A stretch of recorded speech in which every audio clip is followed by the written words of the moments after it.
It's LeGarrette Blunt here, man, 3-time Super Bowl champion. I just want to give you a shout out to the YouTube channel, MicroMike, man. Eddie Murray, former Detroit Lion. Make sure you watch MicroMike on YouTube. Calvin Johnson Jr. here, aka Megatron. Big shout out to MicroMike and YouTube channel, man. Keep on talking everything Detroit Lions, and I just got to remind you, man, happy wife, happy life.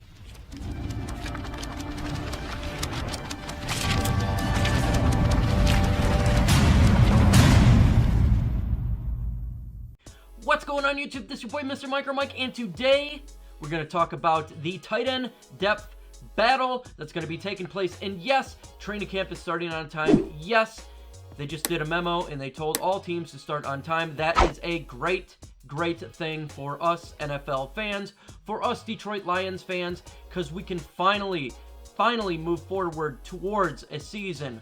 Hopefully everything continues to go the correct direction that it's doing right now. We don't know, but we got to take one piece of good news at a time, and training camp starting on time is that good news. If you're not a subscriber to my channel, what are you doing? Subscribe, hit the bell for all of my notifications, leave me a comment and tell me what you think about the tight end depth, the tight end battle that's going to be taking place at our Detroit Lions training camp starting here very soon.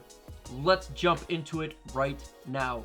Obviously, when it comes to the starting tight end, definitely the number one on the depth chart, who's definitely making the roster, is T.J. Hockenson. We drafted him last year with the 8th overall pick. He did fairly well in the first game, had a little bit of hiccups throughout the season, some injuries to his ankle, and obviously the big-time concussion.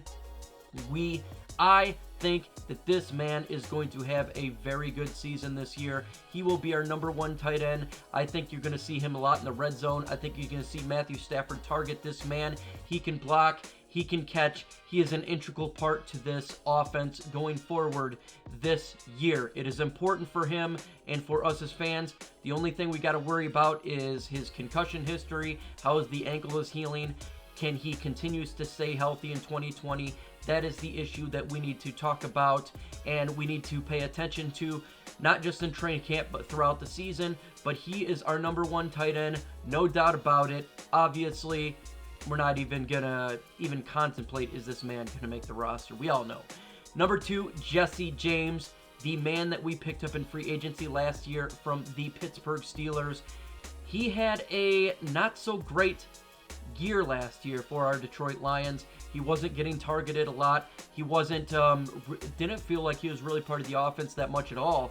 He needs to be part of this offense. He needs to get passes. He needs to get receptions. He needs to be on the field making plays for our Detroit Lions. This is fun to talk about because when it comes to the tight end battle, we just assume that this guy is going to be number 2, and we probably should assume that. However, there are people in the wins looking to gain traction upon Jesse James. If Jesse James continue to flutter in this upcoming season, he could be an individual we see could be trade bait before the deadline in the regular season.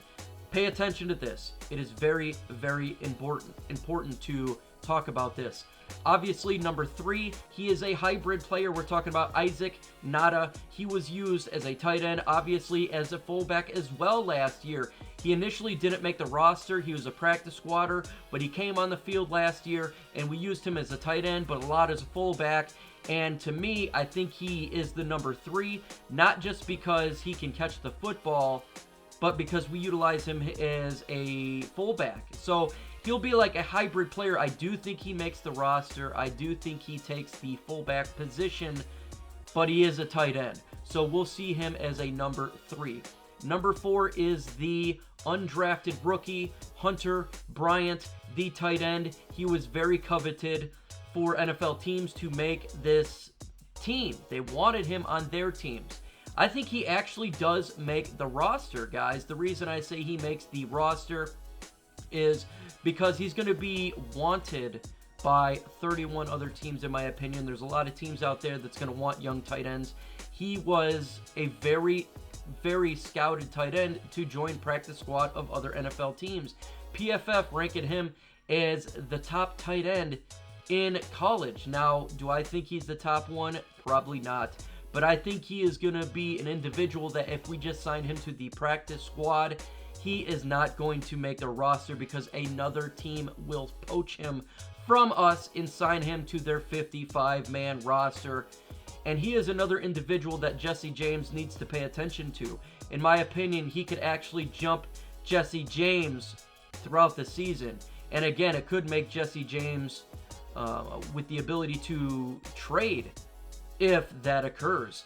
To me, Hunter Bryant is the X factor of the tight ends. I think he can actually end up being number 2 if he grows. But again, with lack of preseason, with training camp, lack of no rookie mini camps, I think he's obviously going to start at number 4, but he has the ability to actually jump a couple of these guys. And so this battle to me is another integral battle that we may need to pay attention to, not for our number 1, but for the roster down for number 2, 3.